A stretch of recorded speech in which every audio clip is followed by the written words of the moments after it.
We are, for those of you that are regulars here, we spent January and February talking about prayer. And we went through this whole series, and I hope that that's changed your life. Like I'm really like that's a burden on me right now, that I hope that made some sort of a difference in your life. But we're walking out of that now. We're leaving that behind. And we're not leaving prayer behind. That wouldn't make any sense, would it? But we're leaving that teaching behind, and we're moving into something a little bit different. Like, I want to begin something new, but in a way, it's a continuation of what the series on prayer was, because it's kind of the next step. If prayer was getting to know God, if prayer was continuing this conversation with God that He started, then this idea of being holy is the continuation of that, because now maybe we know God a little better, and so what are we going to do with that? That's the question that I would ask of you, is maybe we've gotten to know God a little bit better. We've been reading our Bibles. Guys, you can make it through Leviticus? Those of you that are reading? Yeah, maybe not. It's difficult. I'll tell you my little secret. I have an audio Bible. I kick on the audio, and I still read it, but that just helps me keep trucking along through it so that my mind doesn't go like, on it. But what's really cool is that, just a quick, this is for free. I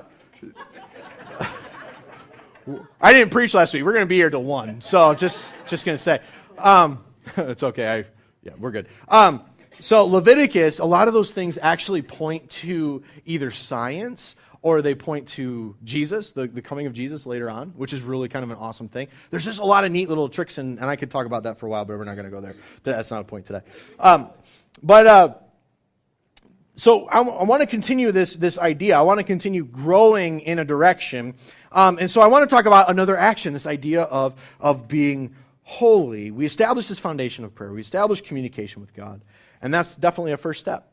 But we're going to take March, April, and May, and we're going to talk about being holy. We're going to talk about this idea of holiness, because that brings to mind some really weird images, doesn't it? Like when you say holy man, what do you think of? Flowing robes. There you go. Priest, maybe a white collar, right? That's how they identify themselves typically. The Pope, yeah, absolutely. You bring all these ideas to mind, and these are those things that the general population, including myself, I don't really want to be that. Does that make sense? Like, it's not that I don't want to embody the morals and the values that they have, but I don't want to change my entire identity just to be known as a holy man. Does that make sense? Because we're going to talk about that. We're going to expand upon this. And today specifically, what I want to accomplish is I'm not going to, hopefully it's not too earth-shattering, the things that we're going to talk about today, because we're just kind of introing and getting things started. But the two things that I do want to accomplish today is, one, I want to define what holiness is and what it isn't. And the other thing that I want to do today is I want to at least get you started on asking the question, is holiness for me? Because I think that there's no middle ground in that question. Either it is or it isn't. And if it is, then we got some work to do. If it isn't, you're wasting your time here this morning. All right, I'm just going to lay that down before you right now, and we're going to go into this, and hopefully it's edifying to you. But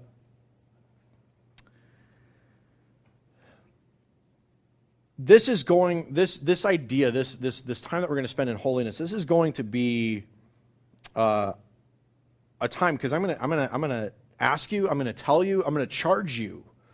You know, when people are charged with something, they're charged with doing something, they're charged with they've committed this act. I'm going to charge you with living holy lives. I'm going to try and draw out areas in you where maybe you're not living a holy life. And I want this to be challenging. I want this to be deep, and it's going to be challenging for many of you, myself included, because for some of you listening, you'll have a hard time. You'll have a hard time because you'll feel like you've heard this and you know this and you're doing all right in it. Like, for some of you have been in church for like 50 years, right? I'm not going to have you raise your hand. Just going to say, you've been in church for 50 plus years. And when we start talking about this word holiness, you're like, yeah, I know that. We just sang a song about it. It's all good. I got it. It's taken care of. Move on. Let's talk about something more interesting. And I got to say, whoa, wait a second. back the train up a little bit, right? Because chances are, if that's your attitude, you got a lot more to work on than what you think you do. And that stings, doesn't it? You're like, man, I thought I was here and I'm actually like down here. That just stinks. I don't want to go through that, but it's actually a blessing in disguise. And so I'm going to ask you to pay close attention and seek out the Holy Spirit to put on you a teachable spirit so that God can continue to grow you and be more like Jesus. For others, you're going to be indifferent to this. You're not really going to care, and I understand that. There's a point in my life where I was there too. I'll ask you to at least consider the possibilities. What I want to do is paint a picture of what if this went according to plan. There's sin in the world. We have a sinful nature, a part of us. It's not going to go according to plan. But I want to just paint the picture, like if we actually made, like if we're at 0, we took a step forward and we were at 1. Holiness is 10. We're not going to see that until glory, all right? We're not going to see that until God calls us home. But if we could just take one step further, how would our lives be different? And I always want to put that before you and say, these are the possibilities of what God can do in your life if you would just latch onto this idea and move into that. So I'm going to ask you who are indifferent to just consider the possibilities. And for the rest of you, you're not sold on Christianity or Jesus. That's okay. That's absolutely okay today. I'm glad you're here. I'll ask you to still pay attention and be open-minded to the perspective that we're looking at. If nothing else, you'll help challenge us. But you might even understand what is so absolutely special about Christianity and how it compares to other religions and other teachings. And so I want to make this little disclaimer, and I invite you to read this book. I am leaning heavily on a book that I read a while ago called The Pursuit of Holiness. It's by Jerry Bridges, and just a powerful book. I'm using basically his outline of a study to put this whole sermon series together. I'm lifting some quotes out of that, but for the most part, the teaching is I'm writing my own teaching according to that. But if you want something supplemental, definitely get that book, and that will help you out. If you don't have a way to get a hold of that book, we can order one for you. I think $8, $9, we'll cut it, and we'll get you one, and we can have it here in a week or two. But it's definitely a good book. If you're into reading and you want to do that, that's something that we can go ahead and get for you. But a lot of people get apprehensive when they hear the word holy or be holy, because most of the time that word is only used before another word, right? Holy cow, right? I got holy socks, right? Yeah, you can have holy other things that are holy. Swiss cheese is holy, right? So you got all that, but really, you've got holy cow, holy socks, and holy expletives, right? I mean, that's the only time when we really use the word holy anymore. That's the only time you really hear it proclaimed anymore. You don't really talk about someone being holy. You don't really talk about in your life pursuing holiness. You don't really talk about this idea of holy being a supernatural thing. It's kind of fun because we take something that is supposed to be sacred and we throw it into the woods, into the trash heap, and we kind of just destroy the meaning of the word. And so what happens is there's a lot of confusion that goes along with this. And so it's not generally used in the way that it's meant to be used.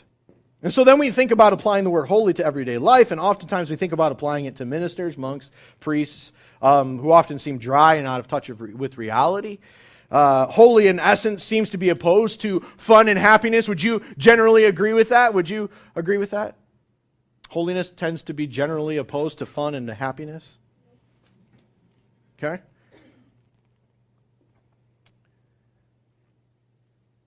It seems to be unattainable. It seems to be unattainable. And we don't like things that we can't accomplish, do we? For me, personally, I was naturally good at a couple of things as a kid. I gravitated towards those things. If I tried something I wasn't good at it, I kind of pushed it off to the side. I practiced, when I first started learning how to play guitar, there was a time that I just kind of was like, wasn't real serious about it. And I practiced for a while and I found out a little later that my parents were actually considering stopping guitar lessons. And all of a sudden it clicked and I just got good at it. It was not to, practice goes into that and you refine your skills. But all of a sudden things just kind of came together and it made sense to me finally. And my fingers would do what I wanted them to do. And it just kind of clicked. And so that naturally led me into that path of trying to do that. But I tried to take piano lessons for a while. That instrument stinks. All right? It's the truth. I'm sorry. It's versatile. Whatever. Can't take it anywhere anyway, so, but that's it. I gravitated towards those things. I don't like things that seem to be unattainable. I don't like to work for things that seem to be unattainable because I like results. I like to look back and see what I've accomplished, don't you? Don't you, after a good hard day's work, you want to look back, you want to see the checklist that's all done, you want to see something that you've created, you want to see something that you've produced, you want to see somebody that you've helped, right? We don't like to pursue things that are unattainable, and I want to be brutally honest with you. I'm not the kind of guy to candy coat things, but it's both absolutely unattainable today, and it is absolutely by our understanding for some of you today, it is absolutely opposed to fun and happiness. As we have learned fun and happiness. And so now that I've completely lost you and ruined pretty much your whole idea for the next 3 months about being holy, here's how I want to explain this. You know that if you always eat and drink whatever you want to eat and drink, you might be happy in the moment, but you're not going to be happy later on down the road, right? Make sense? Like you can do a line of Oreos every night, right? Right? You could. That is absolutely within the realm of possibility. And now they've got the family size, which extended the lines. So, that one's all mine, and I'll take a gallon of milk with that, right? Yeah, absolutely. You could do that every night. Are you going to be happy? You might be while you're crunching on those suckers. But in the long run, you're going to put on weight like crazy, and your body is going to revolt, and you might even be sick because of it, right? Yeah. Eventually, you're making yourself very unhealthy and very unhappy. And it's not fun for me to look at a package of Oreos and go, yeah, I'll just have one. Right? That is no fun. Right? If you don't like Oreos, put a Kit Kat in. I don't know, put chips in there. You can't just have one chip. Right? You grab a bag of chips, you sit down for a football game or watch The Notebook. I don't know what you watch, but you grab a bag of chips and you start eating those. You can't just have 3. You got to have like 3 or 4 bags, right? Okay, that's a little extreme, but now you might understand my issue. That's one of my weaknesses. But that doesn't make us happy. Restrictions do not make us happy by nature. Laws do not make us happy by nature. As Americans especially, we're obsessed with this idea of freedom. And how dare you step on my rights? We don't like restrictions. We don't like to deal with some of these things. It isn't fun. It doesn't make us happy. But the idea is this. Generally, what is pleasurable in the moment, this idea of living free and living to do whatever we want, it ultimately leads to an empty life. John 10:10 is a huge promise that you should all memorize because it is a fantastic tool when you're considering doing something that is simply pleasurable in the moment. It's Jesus talking. He says this. He says, the thief comes to steal, kill, and destroy. And he says, I came that they may have life and have it abundantly. They may have life and have it abundantly. It seems like a contradiction, doesn't it? I came to institute a degree of holiness. I came to institute a degree of law. I came to institute a degree of command. But yet I came in order that they would have life and have it abundantly. And so how can we have life to the full? How can we live life abundantly if we are constantly looking at restrictions? This is one of those things that we read and go, it's nice, but I don't really believe it. I'll try to help a little bit. When Jesus comes, He honors the God-given law that we find in the Old Testament. All right? God, in the Old Testament, many of us have read about it in Leviticus, some of it at least, that there are certain things that Israel was commanded to do, that the Jews were commanded to do.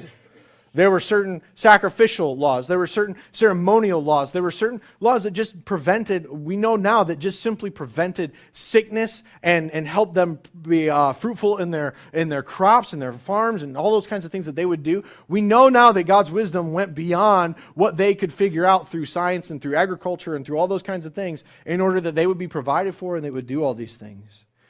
And so what Jesus did was He came to fulfill part of that law. All of it, actually. But He came to institute a new era that we call grace. And the only way that he could do that was by fulfilling it. And so he honors that law. He fulfills that law. And with his death, he ushers in that era of grace. Because what he was the perfect sacrifice. When we offend God, listen to me. When we sin, we offend God. That is what sin is. We disregard his laws that are set up. If you tell a child, stop running, and they continue to run, they have offended you, haven't they? Especially if you're the parent. And now it's time to take them out back. No, I'm kidding. But that's the idea, right? It is an offense. It is an offense towards God. And so when God becomes offended, his wrath is stirred up, just like you would see that in a parent. And so what Jesus did was he was the perfect human being. He fulfilled all of God's commands. He lived a life that was sinless. And so when he died the death that he didn't deserve to die because he was sinless, the Bible says the wages of sin is death, but the gift of God is eternal life. So the payment for sin is death. If Jesus wasn't sinful, then his death wasn't deserved. And he could become a sacrifice for all people. So, some of the things in the Old Testament are fulfilled. There are still some that we need to pay attention to. Through Jesus' 3 years on earth, he expands on the teachings and he introduces some new concepts that basically destroyed this idea of outward piety. All right? This idea of I'm going to look righteous on the outside. I'm going to dress a certain way. I'm going to talk a certain way. I'm going to do all these things so that people will look at me and go, he is a holy man. He is a holy woman. She is a holy woman. He destroyed that idea and he said, you can totally look holy on the outside, but be rotting away and be disgusting on the inside. Jesus teaches us in Matthew 15:18. He says, but what comes out of the mouth proceeds from the heart, and this defiles a person. For out of the heart come evil thoughts, murder, adultery, sexual immorality, theft, false witness, slander. These are what defile a person. But to eat with unwashed hands does not defile anyone. What he's saying is I can absolutely look clean on the outside. I can absolutely look beautiful and I can look holy and righteous on the outside. I can dress in a suit. I can get my hair all trimmed up and look nice every couple of weeks. I can look fresh and be and act a certain way. I can put on an identity on the outside. I can go to church. I can be nice to people. I can even help people. But the whole time I can hate it and I can be resentful, or I can do it so that I can leverage those good deeds the next time I need something and be manipulative, or I can do that so I can have dirt on other people so that I can just slam them into the ground later when it's required, or I can simply do it because I feel dirty inside and I'm trying to make myself feel better. All of these things are sinful because none of them rightly place God as master of our lives. All of these things are sinful because you're doing them not to glorify your God in heaven. You're doing them for your own purposes and your own purposes only. And so you see that it is about the motivations of the heart. The parts of our lives that have been untouched by the Holy Spirit. These are the things that make us unclean or unholy before our God. These are sinful because in these areas you are submissive to your body and to your own mind and to your flesh, to your sinful nature, not to God. The word holy means to be set apart or consecrated to God. Sin always causes chaos. Like if you could just understand that one fact, it might even lead you away from sin. Sin always causes chaos. It breaks things. It takes great things and turns them evil. Sex is an awesome example of this. How much pain is in the world because of a man or a woman have given themselves over to the passions linked to sexual desire? I won't make you uncomfortable, but it's a fact of life. because it isn't linked up to a disciplined use. Instead, it's of being something that was a gift from God, instead of being something that was beautiful, something to be enjoyed, instead of it being an act of love and intimacy practiced between two people committed to each other for life. It breaks things now. It causes chaos and pain, and generally, the lives of those people who are affected for the rest of their lives. It robs people of their innocence.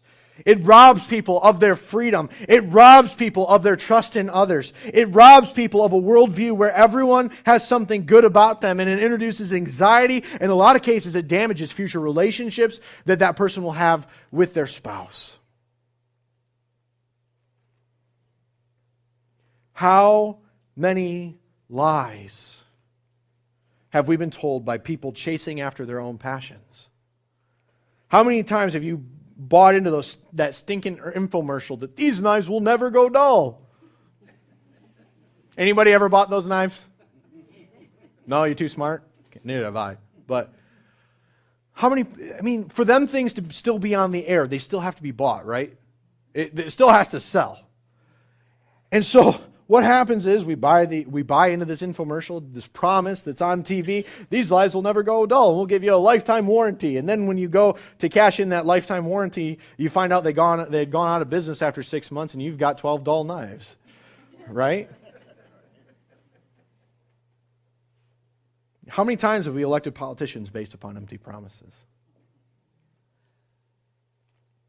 How many times have we lost trust in someone because they were deceitful and told just a little white lie? Sin, no matter how big or small, always leads to chaos, because it always moves and manipulates us away from our intended purpose of glorifying God. Yes, in every action, but also in every word, in every glance, in every drive, in every thought, and in every emotion. Romans 6:13-14 will say this: do not offer any part of yourselves to sin as an instrument of wickedness, but rather offer yourselves to God as those who have been brought from death to life, and offer every part of yourself to Him as an instrument of righteousness. For sin shall no longer be your master, because you are not under the law, but under grace. And so what, I'm going to refer to that book I mentioned earlier, Jerry Bridges, he would explain holiness in this way. He says, to be holy is to be morally blameless. It is to be separated from sin and therefore consecrated to God. He goes on later to explain, he says, to live a holy life then is to live a life in conformity to the moral precepts of the Bible and in contrast to the sinful ways of the world. And so we look at that and we go, okay, how do we put that into action? Like, how do we actually look at this and understand this? And how do we decide if this is for me? And we go through some of these motions. Are we supposed to sit back and twiddle our thumbs and be pretentious people, condemning each other for everything that we've ever done wrong? Well, no, that's not really it. But that's kind of what holiness sometimes sounds like, isn't it? Like, that's how we've seen it carried out more often than not, right? People will sit back and go, you did that wrong. Kick you out of my church, or I'll kick you out of my life.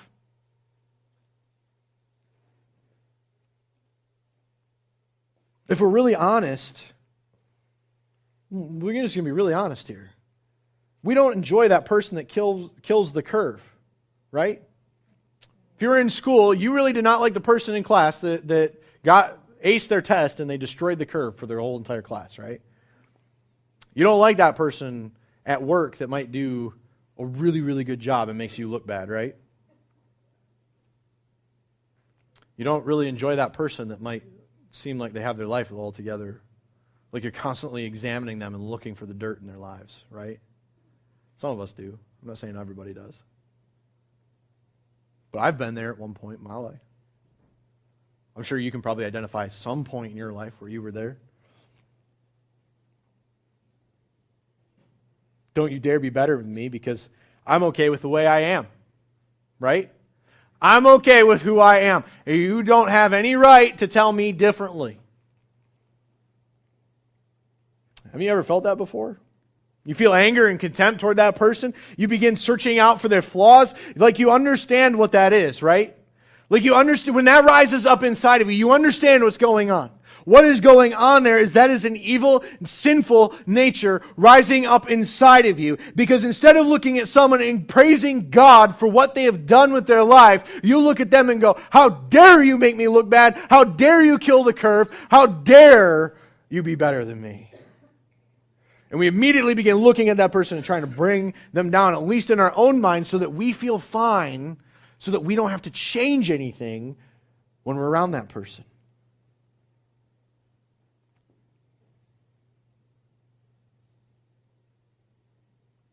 That's what some people live for. They live for taking down the good guy. They live for taking down the heroes. Because that way they can be praised. And two things can happen. You can better your image. If you do this, you can better your image for causing justice, because especially in America, we love justice, don't we? We do. Somebody pointed this out to me, that there are so many cops and robber shows on TV, and we just cheer and we love it when those guys get arrested, right? Just makes us feel good inside, like, yeah, justice was served. But you try being on the other end of that. What do you want then? You don't want justice. You're crying out for mercy. There's a conflict there in the way that we think. So these two things can happen. We can be praised for causing justice to take its course, which is completely contrary to the message of God's grace. And so you're playing in a field that's really against God. But you have no reason to feel conviction to change the way you are, to glorify God, to come in line with who He is. And we're not to do that. That's not what holiness is. It's not pretentious. It's not even dressing a certain way, acting a certain way, talking a certain way. Holiness is not being moral police. Holiness in a nutshell is a decision to live a life committed to the Lord. That's what holiness is, not to sin. We are committed to war against our sin. We are committed to be dedicated to God, and we come in line with what He has told us to do to the very absolute best of our ability. And what that means is a lot of different things. That's why we're gonna take 3 months to cover this topic, because there are a lot of things that I cannot just cover in a simple 4-week series. But ultimately, holiness begins with God's holiness. Your personal holiness begins with God's holiness. God's holiness is the standard by which we would judge ourselves. So what happens is when we put our lives up against God and His law, we fall incredibly short of that standard, don't we? Right? We're like, holy smokes, like I can't believe how inferior I am. And what happens when you read the Bible, you feel crushed by the weight of it, right?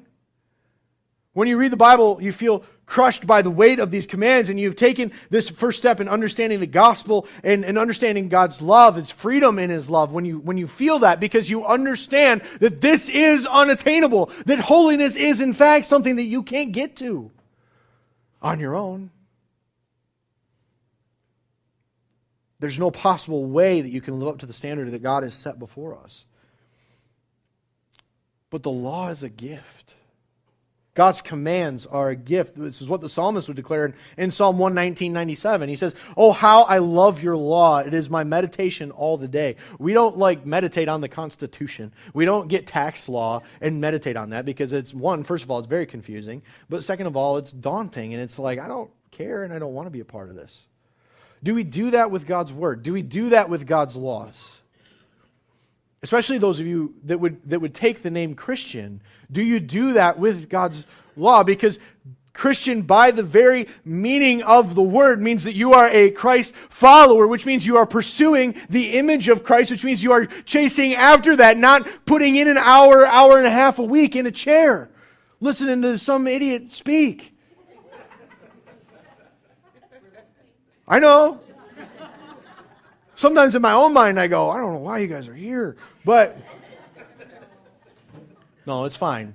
That's totally different topic. We're not going there. But what happens is that when we look at God's law, it's a gift, because it dispels chaos. It's a gift because it brings order. It's a gift because instead of God keeping us in the dark, trying to find our own way to please Him, He's just laid it out for us. This is what you are to do. And it effectively gives us a gauge by which we can measure ourselves in relation to God's holiness. We can see how we're doing. We can make changes. We can take action. We can become a better version of ourselves. Now, I want to explain here that holiness is not about changing your core identity. Holiness is not about changing who you are. When God called me into the light, He didn't give me a new name. He didn't demand that I be someone that I am not. I'll tell you what, yesterday I was at a memorial service for about 5.5 hours, 6 hours. 150 people, all right? Had to talk to all of them. I'm an introvert by nature, and it drains the life out of me. It's not that I didn't like the people. It's not that I didn't enjoy talking to the people. It's just by my very nature, I get overstimulated by that, and I have to retreat for a while and just be in silence. Like we went home, Kim and I went home last night, we sat on the couch, and all I could hear was the clock ticking, and I'm like, this is perfect. I had to recharge. That's who I am by my nature. I can't change that about myself. I can't say, brain, you're being bad right now. You need to be happy when you're around people. That's not who I am. That is not how I'm wired. But it has no moral implications either. See, some of you will come at me and say, over the course of this teaching especially, and you're going to tell me, I am who I am. I shouldn't have to be different for someone, or I shouldn't have to be different for God. He created me this way. Right? That's a legitimate argument in some of our minds. That God created me the way that I am. He created me with these flaws. He created me with these strengths. I am who I am. But I will say to you, are your actions your identity? Is that really who you are? Is that your core being? Is that how someone gets to know you, is by what you do? I don't think it is. I really don't think it is. And it's even less than that, your sin. Like, I would never meet a person and for the first time shake their hand, and when they ask me what I do, I go, well, I'm a liar. I lose my temper sometimes. I stole quarters from the church when I was 6 years old. And oftentimes I get road rage, where I shout out expletives and give a certain signal that some people commonly refer to as the bird, right? That is not how I would introduce myself to someone, right? That's nuts. Do you guys do that? No. That's absurd. Like, that is ridiculous. Then why, when you rub up against someone who is urging you to put off sin, do you resist and say, this is who I am? God made me this way, I can't change. Is that really who you are? Is the characteristics that surround your core identity? If it is, then by all means introduce yourself according to your sin. But I guarantee you that is not who you are.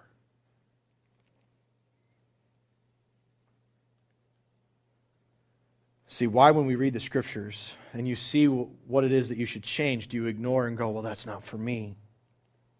I want to tell you it is for you. Especially for those of you who have already taken the name Christian.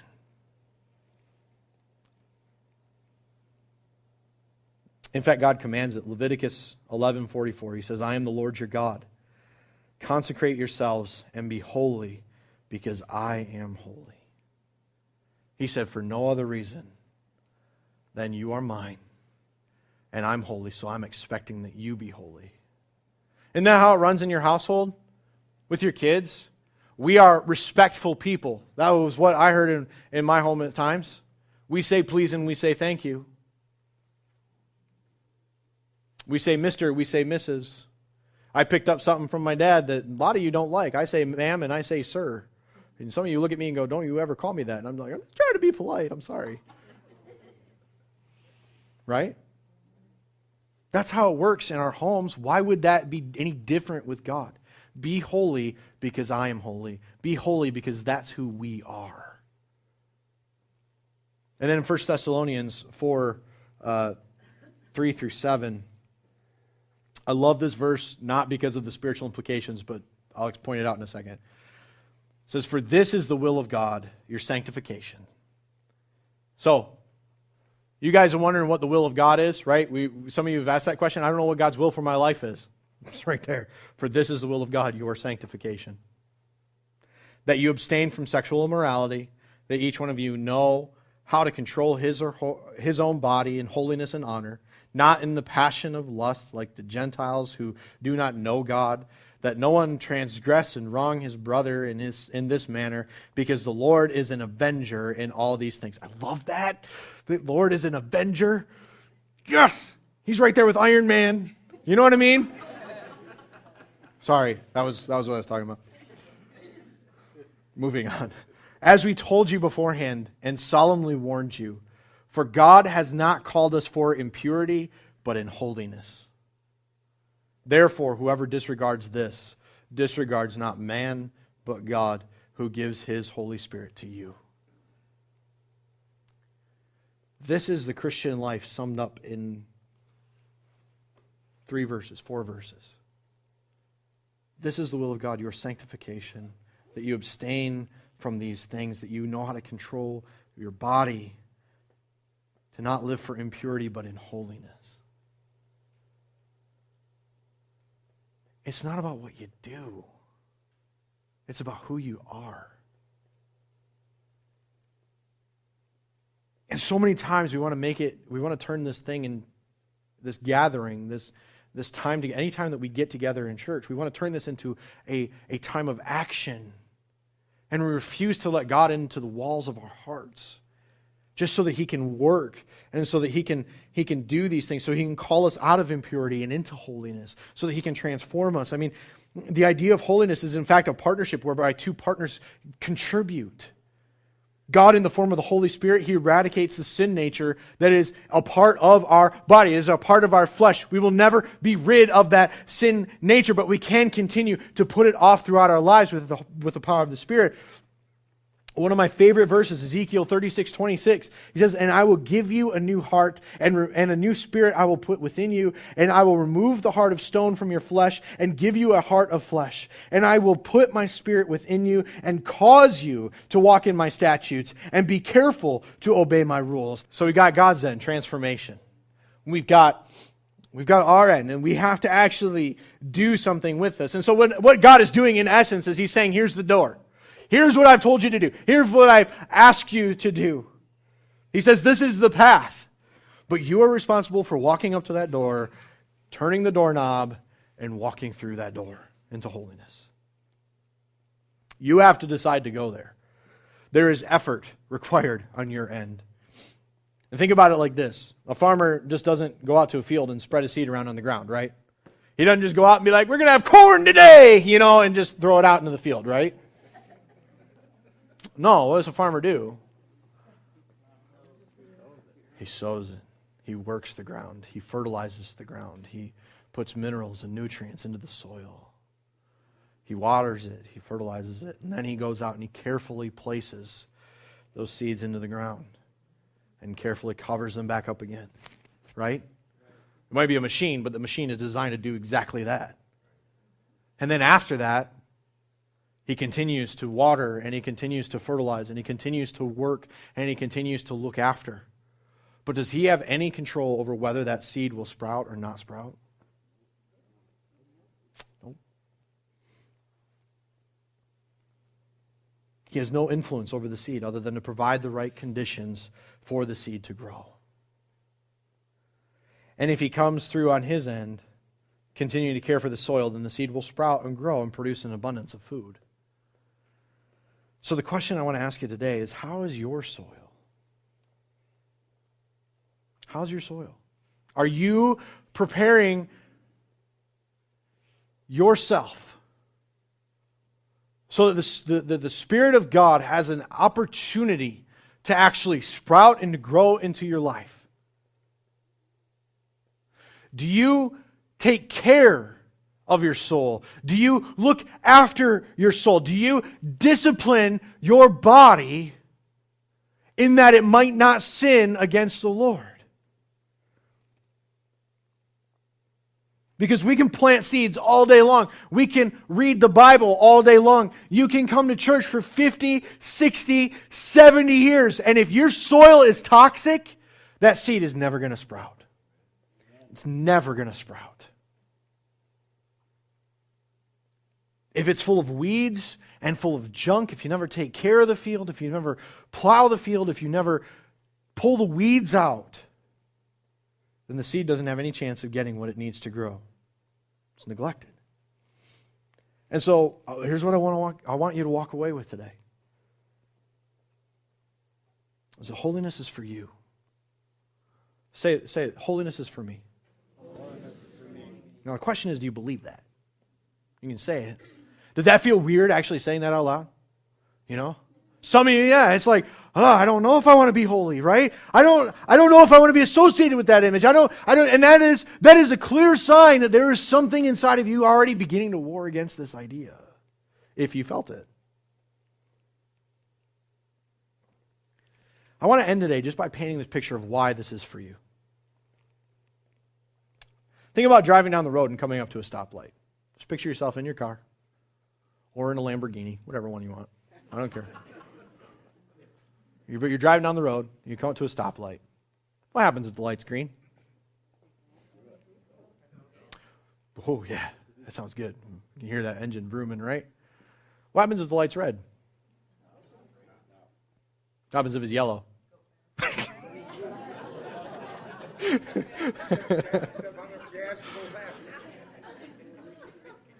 I always hate yellow lights. I never know what I'm supposed to do. So you do a quick scan for cops, right, and you run? No, that's not how you're supposed to do that. What happens if someone decides to go on red? Ticket? Accident? Injury? Yeah, probably. Death, possibly. I mean, let's face it, that death is caused because someone has run a red light. Okay. Now, that's chaos, right? There are people that experience incredible anxiety coming up to stoplights because someone has run a red light in front of them before, caused an accident they've been involved in, and they no longer trust that the stoplight is going to provide the organization at the stoplight in order that they will be able to go through it safely. That's chaos. That's distrust. That's something going awry. Now, if enough people were to jump on that bandwagon and disregard the law of the traffic light, all of us would no longer trust traffic lights. They would be essentially meaningless, right? If half of the people in this room just decided that if it's red, I don't care who's coming through, I'm going through that light because I got things to do and I got places to go, right? What would happen? None of us would be like, yeah, I'm not, we'd treat it like the roundabout now, right? We'd be like, we're not going that way at all, right? Forget that thing. Yeah, that's how it'd be. We would just avoid them at all costs because we don't trust it. Listen to me. There are people today that avoid the church, they avoid Christians, they avoid anything there is to do with God because someone wasn't obeying the law. You hear me today? Someone wasn't practicing a life of holiness. They took the name Christian and then they decided, yeah, I'm going to do whatever I want with it. God said, don't lie, I'm going to lie. God said, don't gossip, I'm going to gossip. I don't really care. God said, don't murder, yeah, I'm going to take care of that person over there. God said, don't speak unwholesome talk. Oh, I'm just going to plaster it all over Facebook. Right? Oh, I just got a lot of people in this room. Yeah, I did. We like our four-letter words, some of us, don't we? Yeah. That's a witness for Jesus, yeah.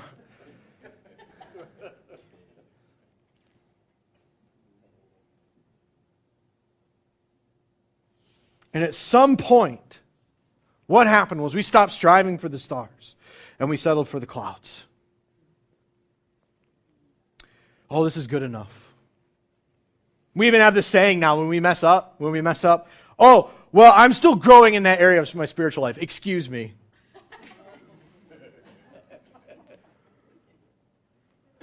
We're not going there. You screw up, you get on your knees, you own it. You apologize to the people that you need to apologize to, and you make it right before God. Amen. I don't care how much you haven't grown. If I tick you off, you need to come talk to me about it. If you tick me off, it's my responsibility to come talk to you about it. If I mess up, it's my responsibility to come apologize to you. If you mess up, it's your responsibility to come apologize to me. Right? That's how this is supposed to work. But what we do is we don't do that. We're mad at somebody. We're like, yeah, I'm not going to talk to them anymore.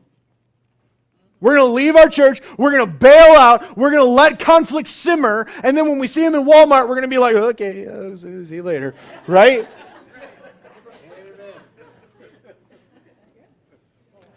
God says that's not the way we're to handle it, as long as it depends upon you. Live at peace with all people. God says don't gossip. Don't entertain that junk. God says pray without ceasing. What are you doing? Are you praying right now? Got you with that one, right? Yeah. And so what happens is as soon as someone drops their standard, I want to tell you this because this is important. What happens is as soon as someone drops their standard, they start bringing people down with them. All right? Well, if they don't have to do it, why do I have to do it? Well, if that's okay for them, then it must be okay for me to do, right? And we've gotten to this point where church attendance and clean language is all that's really needed to be considered holy and Christian in our society today. That's really what is required. And even the language thing is now starting to slip. Like church attendance, like, I'm a Christian, I go to church every few weeks. Meanwhile, our nation is on the brink of complete moral collapse.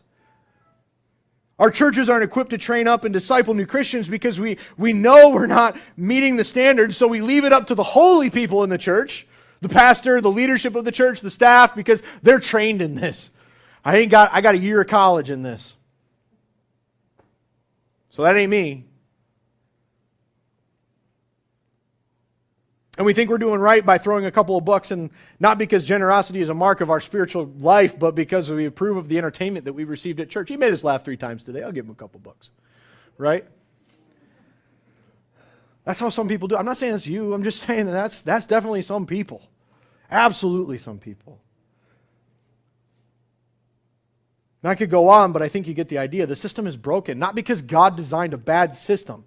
Right? Not because God designed something that it doesn't work, that doesn't do things right, that doesn't actually make it happen.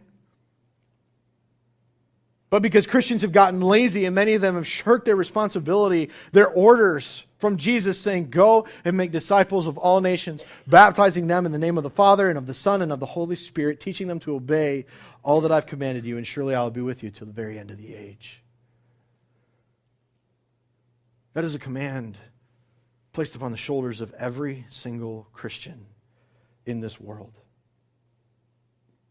I want to paint this picture for you. Let me explain why holiness is for you. First of all, it's commanded by God. He says, be holy because I'm holy. That should be enough right then and there. But think about it. What if we all started picking up this book and we all started saying that this is the most important thing in my life. This is the authority in my life. The supreme authority in my life. Not what I've heard from a pastor, not what I've heard from a Sunday school teacher, not what I've heard on TV from Joel Osteen, not what I've heard from anything else. What if I picked this thing up and I began to understand what it said in here? And I put in the time and I put in the hard work. Let me tell you something. Pastors and priests and holy people in the world, they were not born coming out of the womb praying and preaching. They put in the time, they put in the work. Don't you dare disgrace them by saying, well, they're just different from us. Don't you dare put them in that category. Because there's work behind every person that lives according to the Scripture. There's work that's gone into that. They're not just different. I could have a muscular body too. Right? I haven't put the work into that area of my life yet. And I need to. What we're saying is, if this book is the standard for our lives, if God's written it, if He said do this, then we do it. If God's written don't do this, then we don't do it. And then if God is silent on the matter, then we consider what we do know about our God. We consider what He has written and revealed to us, and we make a decision from there. But what might happen if this is what we did? What would happen if that's actually what we adhered to as the church, as Christians, as people in the world? What would happen? Like, wouldn't trust increase?